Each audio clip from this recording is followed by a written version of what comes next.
Welcome back, folks.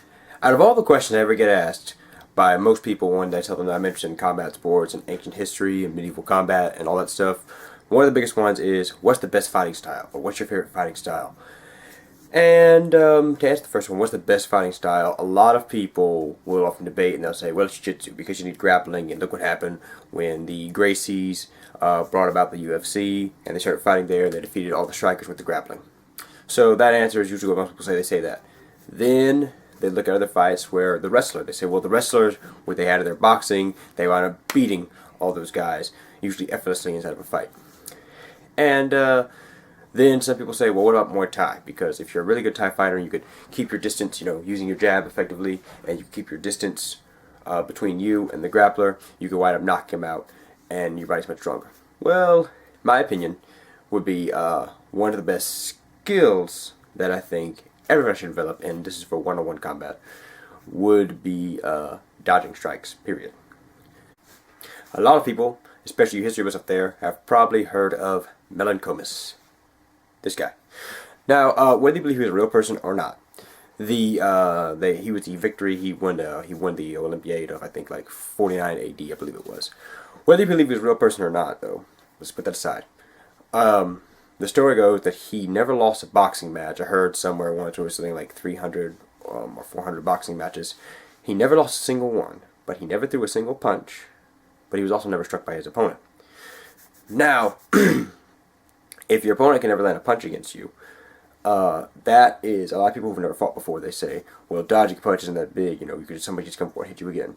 People who've never been in a fight before, I've heard say that, do not realize how much energy it takes to throw a punch and also to miss. If you don't, when you're training in boxing, you will see fighters shadow boxing. A lot of times in the shadow boxing, they throw those punches a whole lot lighter than they do when they hit the bag. The reason you're doing that is because if you miss a punch, if I throw an overhand right as hard as I can and I miss making contact with my target, that pull on my shoulder, it wears the body down. It's wear and tear. It's bad for you. You do not want to throw a hard, especially like I said, an overhand right. You do not want to throw an extremely hard hook to the body or a hook to the head and miss, because it wears you out, and it's actually very bad for your shoulder. You can hurt your shoulder. A lot of people have popped their shoulders out of socket and thrown their shoulders out by doing that. Two of my friends that I know threw out their shoulders by throwing a big old left hook, and they miss. It wears you down. Travis Roesler, I'm probably butchering his last name. I'll just call him Trav. If you've seen his videos on How to Fight Now or Fight Fast, howtofightnow.com, I'll leave a link in the description below. He teaches a very good class on dodging punches and slipping. In this video, you could see how he's evading the punch of his opponent. Now, what he did on this particular day was he just went out and asked random people on the street to try to hit him in the face, and none of them succeeded too well. I think one guy maybe landed one or two punches, but the majority of them missed just about every punch that they threw. Now, they also got tired and eventually just stopped and gave up. Now, at any time when they were getting tired and he wanted to, he could have used his striking ability to hit them with a very good right, left, whatever he wanted to hit him with, kick, because this is the street, and just dropped him effortlessly. So I think that personally, moving out of the way of your opponent trying to hit you is very effective, again, like I said, for one-on-one combat. It's also good if you're fighting, with multiple people, but it's less likely that you'll be able to use as much lateral movement, because a lot of people, they run 5 miles a day to try to build up endurance. If you're a boxer or you're a fighter, I just wanted to point that out. It's much better if you practice moving laterally, because in a fight, unless you're coming forward to hit the person, you're going to be moving like this a lot less than you are moving sideways, or like I said, laterally, to dodge or strike an opponent.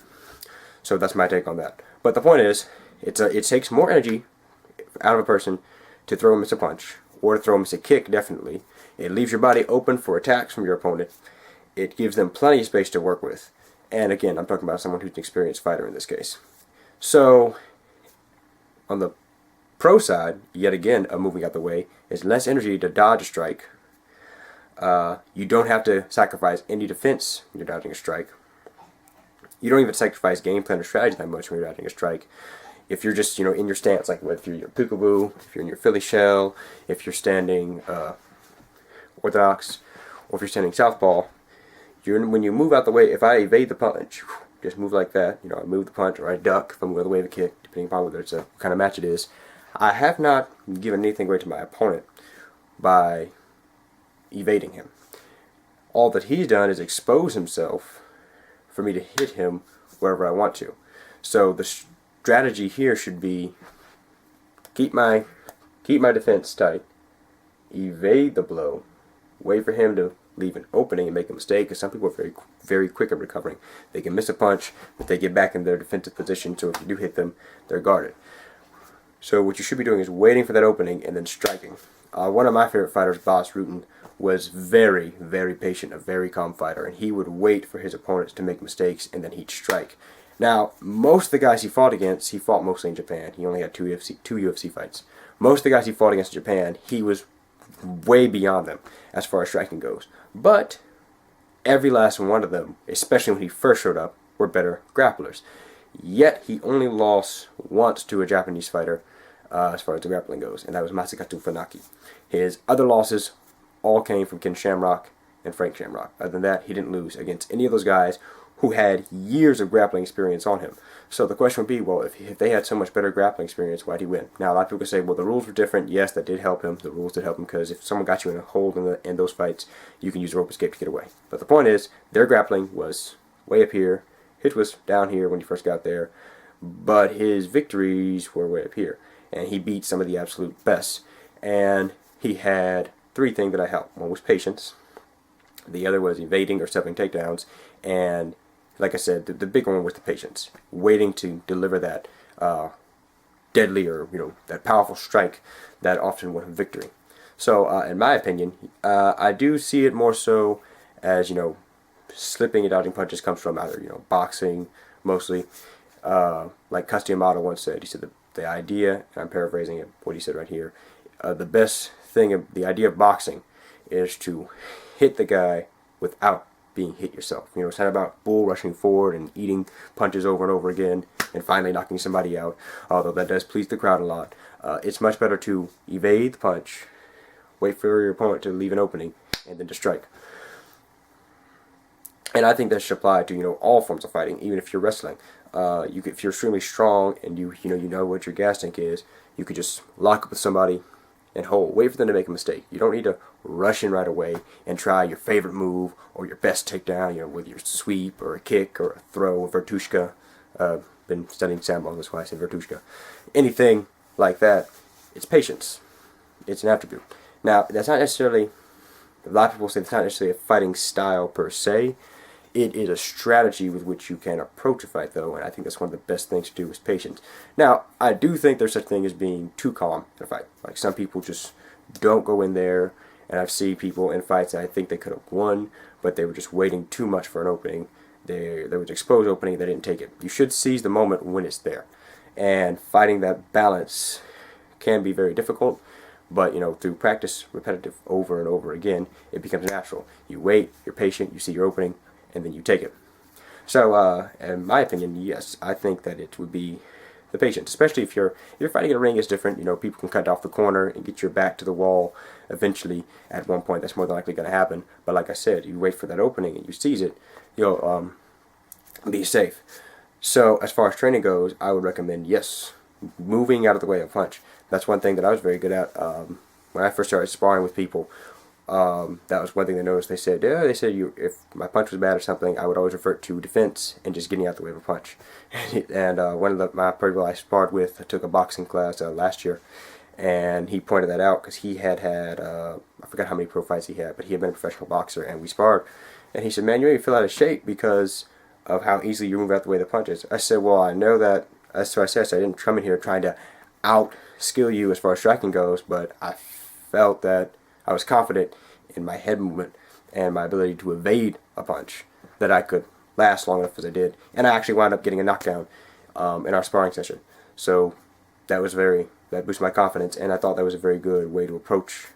I used the right strategy to approach the fight with someone who had more experience in one area, but still what I was confident in and also what I had enough experience in to last that long. So in my opinion, I would say a combination of evading a strike, being patient, and then giving that strike. Now, as far as style goes, I would say that I am an advocate for wrestling and for grappling. And the reason why is because a lot of people say, well, how come not jiu-jitsu over it? Because like I said, I pointed out, a lot of people say, well, the Gracies came, and if it wasn't for that, nobody would have won.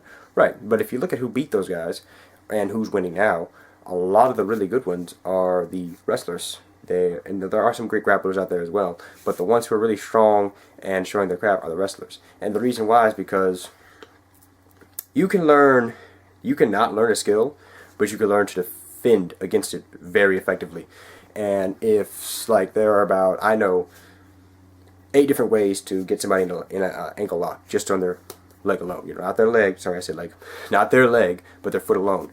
Now, if they only have to do one thing to defend against those 8 attacks, well, if you look at it over here, I've got 8 different ways to attack them, but they only need one thing to defend it against.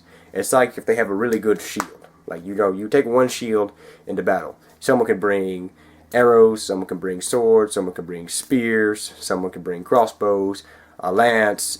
They have all these different weapons they can attack you with, but you use the same defense mechanism to block every last one. And some things you might have to block differently. If someone has a flail, you don't want your arm out here because the flail can wrap around and hit you in the back. So you have to, lean down like so and extend it forward. So you change the way you use it for defense, but you don't change what your defense is. So if you have a defense that blocks everything the person can throw at you, you don't have to learn his way of fighting. You don't have to adapt to that in order to win. You take your defense and you adapt your own defense that you already have, that you're already based in, that's already natural for you, and you go from there. Also, I think that wrestling is something that comes naturally for most people. If the first few fights I got in real life, they turned to wrestling matches. We threw a few punches and it wound up being a wrestling match.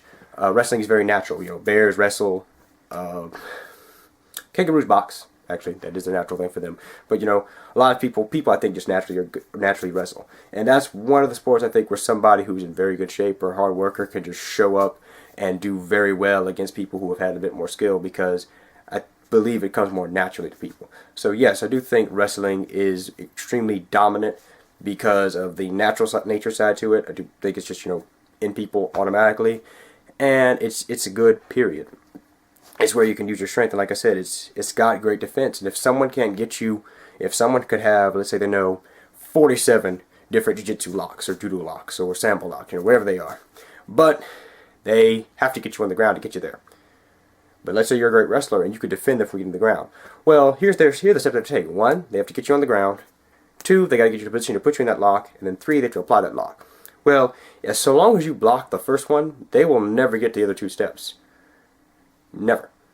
So if you can stop them first off, they can say, well, I know more locks, I know more holds, I know more throws. Well, yeah, but if you can't get me in any of those positions, it doesn't matter how many you know. You can know 1 million different toe holds, 1 million different types of armbar variations, but if you never get past step 1, it doesn't matter. I'll just stop you in the first place. So those are 2 of my favorite things, and like I said, I use Melancomus as the example because he just evaded the punch over and over and over again, and people were just tired and worn out. And we've seen fighters do that, where they completely just wear their opponent out by dodging the punch, and they still have a lot of energy. Well, that's because it's less energy to move out the way of the punch or the kick. It's more, that person is burning more energy to throw a punch initially, even if they do meet resistance, and they're burning even more energy when they throw that punch and they miss. And then, like I said, as far as the grappling side goes, if you know more locks than I do or more throws than I do, but I use the same defense to block everything you do, doesn't matter how many more you know, because you will never get me past the first step, which is getting me on the ground to apply that lock. So that's my opinion on fighting styles. So I guess it would be a combination of, boxing, wrestling. Yes, I do think that. Now I know kickboxing does matter, but like I said, the same way that you block a punch, if you're tight defense, you just, adapt it to block a kick. Same principle.